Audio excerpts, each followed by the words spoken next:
Bonjour à tous, bienvenue dans cette nouvelle vidéo sur ma chaîne YouTube et on se retrouve aujourd'hui pour parler des quarts de finale de Pékin Express. Voilà, plus que 2 épisodes avant la fin de cette saison, donc au final elle est passée assez vite, faut le reconnaître. Et même si encore elle n'est pas finie, le casting était vraiment excellent sur cette saison et ça s'est confirmé tout le long et je trouve que là honnêtement on va avoir un quart de finale qui aura de la gueule, et je vais vous en parler, et surtout on va avoir une demi-finale qui promet en tout cas d'être très sympa et très intéressante à suivre. Alors, beaucoup de choses à dire sur cet épisode, et en même temps, très peu de choses à débriefer. Alors c'est le problème de ces reviews, c'est que je peux pas savoir moi qu'est-ce qu'il va y avoir dans l'épisode.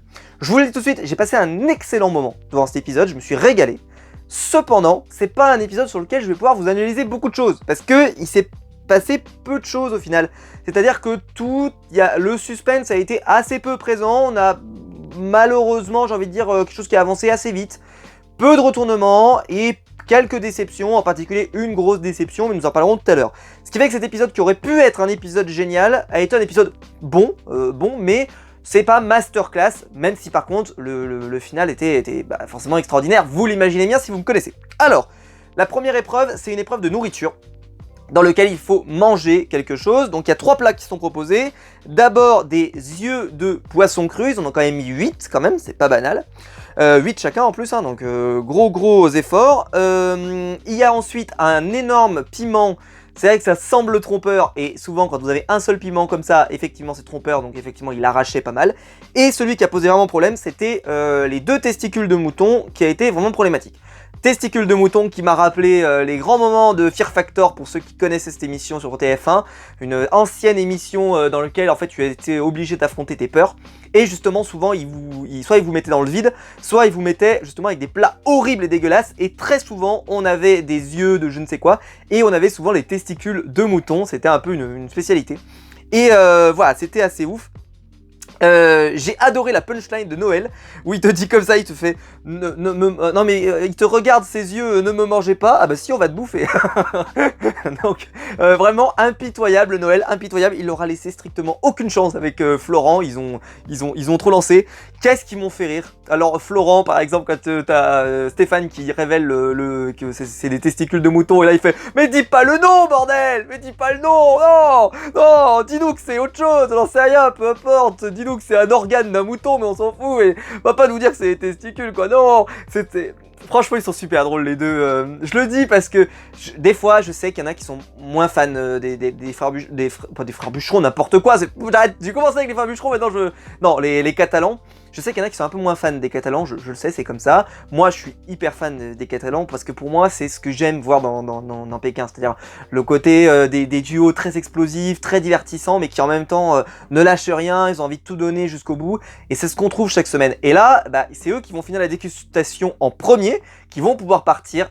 Et vous l'avez vu venir, vous l'avez vu venir, bah oui. Parce que si je vous parle des bûcherons, c'est parce que voilà, mon cerveau a pensé à quelque chose avant de le dire.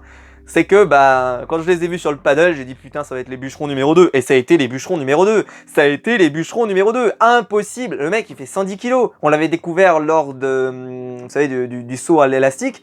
Voilà, il y a un moment donné, non, ils peuvent pas quoi. Là, ils sont désavantagés. C'est clairement une épreuve qui te désavantage terriblement. Ils pouvaient absolument pas se qualifier. Et donc, ça a caché tout le suspense. Parce que, effectivement, Rosemary et Cynthia, par exemple, elles ont eu énormément de retard sur la dégustation. Mais elles ont tout rattrapé derrière. Mais pourquoi? Parce que les deux garçons, ils étaient impossibles. Et encore, honnêtement, Pierre-Louis et Arnaud étaient plutôt décevants, je trouve, parce que Pierre-Louis et Arnaud sont quand même beaucoup moins lourds que les deux Catalans. Ils auraient dû pour moi être meilleurs sur cette épreuve, au final ils ont galéré. Il y avait une marge énorme et gigantesque en tout cas, et donc ça a gâché clairement le potentiel, parce que ils étaient partis premiers, mais ils ont été complètement dans l'impossibilité de pouvoir avancer. Christophe et Claire, eux, vont partir très vite, et donc vont dépasser tout le monde, et après on les reverra plus. Christophe va perdre ses lunettes, alors je sais pas à quel point ça aura une incidence sur la suite, puisqu'on le sait, il y a quand même des choses des fois où il faut lire des trucs, etc. Donc je sais pas trop à quel point ça peut avoir un impact sur la suite du jeu. On verra ça la semaine prochaine, et peut-être en finale aussi d'ailleurs. Et quand, vous savez, quand Christophe joue à l'épreuve d'immunité, justement, bah, j'avais peur, en fait, quand il récupère les papiers, c'est Stéphane qui le lit. Mais parce que si c'est le candidat lui-même qui aurait dû le lire, bah, en fait, j'ai envie de dire, peut-être que Christophe était pas capable de réaliser cette action, si on y réfléchit. Mais bon, ce sera pas un problème, mais en tout cas, j'y ai pensé sur le coup.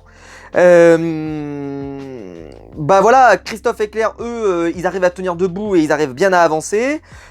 Clairement, Rosemary et Cynthia ont énormément de mal avec les testicules de mouton, hein, on va pas se mentir, hein, elles sont pas très testicules. Ouais, cette phrase est pas banale. De toute façon, il y a que des phrases pas banales. Hein. Y a que... Là, je vous le dis tout de suite, dans cet épisode, il y avait que des phrases à triple sens, double sens, tout ce que vous voulez. C'était assez drôle, mais bon, c'est comme ça, parce qu'avec les testicules, l'un a plein la bouche, enfin bon, bref. Bon voilà, hein, cette vidéo risque d'être un petit peu graveleuse. Non, je plaisante, on va pas rentrer là-dedans, nous. Alors par contre, voilà, pour que Cynthia puisse réussir à avaler les testicules de mouton, putain cette phrase quand même, si vous les sortez hors du contexte, c'est assez effrayant, elle va se mettre à la mordre, parce qu'elle va lui demander de la mordre. Stratégie étrange dans le monde de... Mais pourquoi pas, parce que comme ça fait que son cerveau est déconcentré de... Ouais, moi je connaissais la technique de on se pince le nez comme ça annule une partie du goût. Je connaissais cette technique-là, qu'elles ont pas l'air d'avoir appliqué d'ailleurs. Mais au-delà de ça, j'ai trouvé ça ridicule, mais bon. Enfin bon, bref. Et bien ça a marché. J'ai envie de dire, on va pas juger, mais ça a marché. Mais c'est vrai que quand tu l'as vu comme ça, en train de la... Qu'est-ce qui se passe? Qu'est-ce que tu fais? Qu'est-ce que tu fais? Bref. Alors après, donc les Catalans sont derniers. Alors là, ils sont à la rue complète, donc forcément, il n'y a pas de suspense, ils sont derniers. Donc il y a la nuit chez l'habitant. Malheureusement, la nuit chez l'habitant, très décevante. Très décevante parce que je trouve qu'il s'est pas passé grand chose. D'habitude il se passe plein de trucs, des trucs hyper intéressants avec des discussions chez les locaux et tout. Au final j'ai rien retenu, c'est-à-dire que j'ai rien noté sur ma tablette, je suis passé complètement à la suite. Il y a bon le fait que les Catalans sont tombés sur une personne qui parle français. Je dis bah super, ça va leur éviter d'utiliser un anglais franglais approximatif, c'est tant mieux. Mais au-delà de ça, c'est vrai que c'était pas foufou quoi. Personnellement, en tout cas, j'ai trouvé ça plutôt moyen. Enfin, en tout cas, il n'y a rien qui m'est revenu. Il n'y a pas une scène où je me suis dit, tiens, il faut que je vous en parle. Bon, peut-être que vous aurez dans les commentaires des propositions de scènes dont vous auriez aimé que dont je vous parle, mais j'ai trouvé qu'elles étaient, voilà, ils sont allés chez l'habitant, mais sans plus, quoi, voilà, sans plus, perso, hein, sans plus. Alors, épreuve d'immunité, donc qui est en fait un diptyque, c'est-à-dire que il faut tenir sur une plateforme, avec d'avancer de plateforme en plateforme pour arriver sur une plateforme extrêmement petite, un peu une forme de poteau à la Koh-Lanta.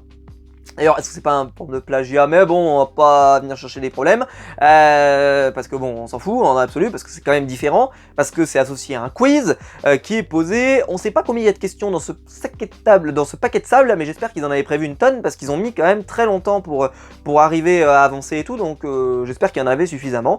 À ce qui presque j'ai compris, il y avait 100 questions. Donc ça faisait 100 possibilités de pouvoir avancer, mais 100 divisé par 3, ça fait pas tant que ça, donc je suppose qu'il y avait peut-être plusieurs fois les mêmes questions, donc il y en avait peut-être 300, peut-être, voire même plus, je crois qu'il y avait peut-être même 200 questions, donc ça ferait 200, ça pourrait faire 600 questions peut-être même, 600 questions, ou alors 200 questions, peu importe, en tout cas on verra. Bref. Et donc, elle tire les papiers, et ça, c'est vrai que c'était super marrant. C'est super marrant de voir que certains ne savent pas. Celui qui m'a fait le mieux rire, c'est Christophe. Quand même on lui demande pour sa fille, quel est le deuxième prénom de votre fille? Et là, elle fait... Tu vois dans son regard, putain, tu sais, j'ai pas révisé, quoi. Qu'est-ce qui se passe? Qu'est-ce que tu viens faire? Moi, j'ai déjà vu ça dans le regard de mes élèves, c'est... Tout ça sort, cette question. Mais d'où?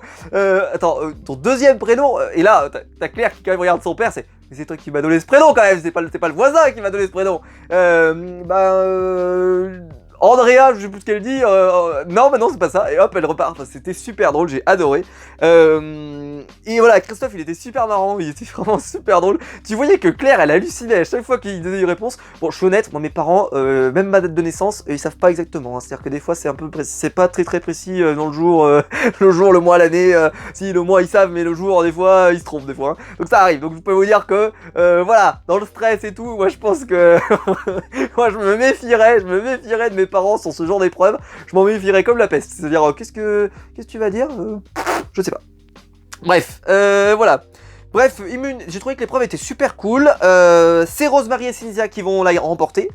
Et elles vont se qualifier. Vous le savez que c'est le duo que j'aime le moins. Alors c'est vrai que j'étais un peu déçu qu'elles soient qualifiées. Mais bon, elles sont qualifiées. Et c'est un duo divertissant. On peut pas. C'est juste que je suis pas hyper fan du duo. Mais elles sont divertissantes, on va pas se mentir. Et ça va se confirmer d'ailleurs sur cette épreuve. Et là, arrive le drapeau rouge. Et je vais vous faire la même remarque que l'année dernière. Et oui, la même remarque, c'est qu'il arrive trop tard. Il n'y a plus que 4 équipes, donc au final, le drapeau, il a été utilisé 2 fois, grand maximum. Enfin, une fois au début, là, quand c'est un peu le bazar avec Rosemary, Cynthia, les mecs qui veulent partir et tout, bon, bref, peu importe.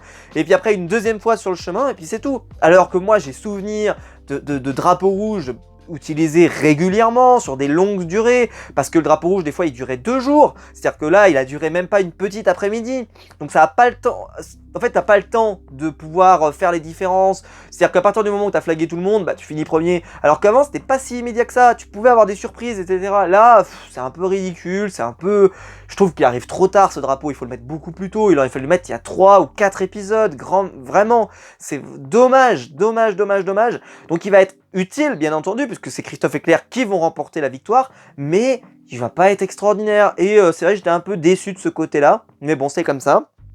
Et donc vu que Christophe et Claire sont qualifiés, parce qu'ils ont gagné l'immunité, l'amulette pardon, que Rosemary et Cynthia ont l'immunité, et bien donc ça fait qu'automatiquement Pierre-Louis et Arnaud vont affronter Florent et Noël dans voilà, la dernière chance, j'ai envie de dire, l'affrontement final, le duel, avec donc d'un côté Florent qui va, parce que lui il maîtrise mieux l'anglais, et donc forcément c'est toujours lui qui s'y colle, c'est le dernier duel, et il va affronter Pierre-Louis qui y retourne, après l'échec qu'il avait eu, bah, il y retourne. J'étais pas bien, parce qu'il faut le savoir, moi personnellement c'était mes 2 duos préférés au tout début de l'aventure, je vous en avais parlé, j'aimais bien Pierre-Louis et Arnaud, j'ai trouvé intéressant, et vous le savez, j'adore les Catalans, et donc ça me faisait un petit déchirement de me dire que l'un ou l'autre allait être éliminé. Cependant, vous le savez, j'adore les Catalans, et puis pour une question de logique, quand même les Catalans, eux, n'ont jamais perdu, n'ont pas été en danger jusque-là, par logique, j'espérais que ce soit eux qui gagnent. Parce que Pierre-Louis et Arnaud, au final, ils ont été éliminés, ils sont revenus en équipe cachée, ils sont revenus par le forfait d'une équipe. Donc ça fait beaucoup de coups du sort, qui fait que tu es gagnant. Voilà, j'aurais été un peu déçu qu'ils remportent la victoire. Et donc, l'épreuve va être assez incroyable, c'est-à-dire qu'il va falloir faire une poterie en forme de pénis, en forme de phallus, oui. Ouais, je vous le dis, dans cet épisode, il y a vraiment un truc, il y a des graveleux, hein, voilà, parce qu'il dit oui, c'est en forme de tour, hein, voilà, il y a d'ailleurs Florent, quand il voit le truc, il fait, bon, il faut que je fasse un phallus, alors attendez, je vais faire un phallus, il faut que je fasse un pénis, bah, je vais faire un pénis, vous voulez quoi comme pénis, voilà, vous voulez quoi, bref, voilà, on va pas se mentir, voilà, c'était, il fallait faire un pénis, voilà, Stéphane, tu peux essayer de trouver machin. Non, faut faire un pénis, dis-le tout de suite. Comme ça, au moins, on sait sur quoi on doit aller. Faut faire un pénis. Même si le pénis de notre ami Pierre-Louis était pas des plus. Voilà, il était un peu étrange. On va pas se mentir. C'était une forme un peu étrange. Mais ils se sont dit, ça passe. Ok, c'est bon. L'important, nous, c'est que ça fasse. Attention à cette phrase. L'important, c'est qu'elle fasse 20 cm. Voilà. L'important, c'est la longueur. C'est pas l'épaisseur. C'est pas. Non, c'est la longueur. Ah, cette vidéo est terrible. Cette vidéo est terrible. Lâchez un pouce bleu pour cette vidéo. Pour rien que pour me faire prononcer ces phrases pareilles. Oui, je le dis. Et donc, lui, Florent, lui, il essaye de faire un phallus, un beau phallus. Et il fait un beau phallus d'ailleurs. Il fait un beau phallus. Lui, au moins, il part avec un beau phallus. Donc, il mérite, parce qu'il a fait un beau phallus. Il s'en va. Sauf que bon, Pierre-Louis est parti très tôt. Normalement, il est premier. Et d'un coup, il se fait abandonner en race campagne. Et c'est là le suspense absolu. Parce que moi, je pensais qu'il était foutu. Foutu de chez foutu. Et tu te dis, ça va se jouer à peu de temps. Et c'est Florent qui débarque et qui hurle le prénom de Noël. Et ça, c'est magnifique. C'est toujours un classique. Les deux se retrouvent. Et donc, ils sont qualifiés pour les demi-finales de Pékin Express. Je suis trop content. Pour moi, c'est vraiment l'aboutissement de tout Pékin, de me dire que ces trois, là les trois honnêtement c'est tout à fait mérité. Je trouve que les Catalans ils ont mérité, Rosemary et Cynthia, même si je les apprécie pas énormément, c'est mérité, et Christophe et Claire c'est tellement mérité. Mon rêve c'est d'avoir une finale Christophe et Claire contre les Catalans, c'est mon rêve, j'espère qu'on l'aura, j'y crois pas trop, je préfère pas me hyper, mais je me dis que c'est pas impossible. Mais il faut pas récupérer les enveloppes noires, on le sait, il y a toute une règle et tout, ce qui fait que vous pouvez très bien, par exemple, récupérer une seule enveloppe noire et c'est la mauvaise enveloppe noire et c'est terminé. Donc on verra ce que ça va donner. Mais en tout cas, j'ai qu'une seule hâte, c'est de voir cet épisode prochain de la semaine prochaine parce qu'il va être complètement génial. Personnellement, en tout cas, j'ai qu'une seule hâte, c'est de stresser. Oui, parce que j'espère qu'ils vont être Ils n'ont pas besoin d'être premiers. Il faut surtout pas être dernier en fait, surtout. Et par contre, alors j'arrive pas à faire bien le compte, mais j'ai l'impression que Rosemary et Cynthia ont des amulettes. Comment elle s'appelle, Christophe et Claire ont des amulettes, et j'ai l'impression que les Catalans n'ont pas, je crois. Donc bon. Donc est-ce qu'ils vont arriver sans amulette du tout en finale, et que si jamais ils arrivent en finale, ça c'est quelque chose d'assez intéressant à soulever, et que donc il faudra récupérer de l'argent au fur et à mesure de la soirée pour essayer de glaner de l'argent, parce que vous le savez quand vous arrivez, enfin on en reparlera quand il y aura la finale, si c'est le cas, et si c'est bien les Catalans en finale. En tout cas, voilà, je vous ai donné mon avis, enfin ce que j'ai envie de voir, c'est-à-dire que les Catalans, mais j'ai tellement peur parce que l'année dernière c'était pareil, il y avait les bûcherons, je disais putain il faudrait que les bûcherons ils aillent en finale et ils s'étaient arrêtés en demi, exactement, vu qu'ils ont un parcours très similaire, j'ai un peu peur que ça se termine de la même manière, j'espère que non, mais allez j'y crois quand même, j'y crois. Voilà, bah dites-moi vous ce que vous en avez pensé dans les commentaires de cet épisode, s'il vous a plu, s'il vous a pas plu, n'hésitez pas à liker la vidéo, à vous abonner, à la partager sur les réseaux sociaux. Il y a le bouton rejoindre pour faire partie des membres soutiens, et vous êtes nombreux d'ailleurs en ce moment à devenir de plus en plus membres soutiens, merci à vous. Et vous êtes beaucoup à vous intéresser de plus en plus à l'évolution de la chaîne, à vouloir soutenir cette chaîne pour qu'elle puisse continuer à faire des vidéos, parce que voilà, vous le savez, la menace plane sur cette chaîne YouTube, donc n'hésitez pas à soutenir la chaîne de toutes les manières que vous pouvez. Et quant à nous, on se retrouve très vite pour une nouvelle vidéo sur ma chaîne YouTube. Ciao!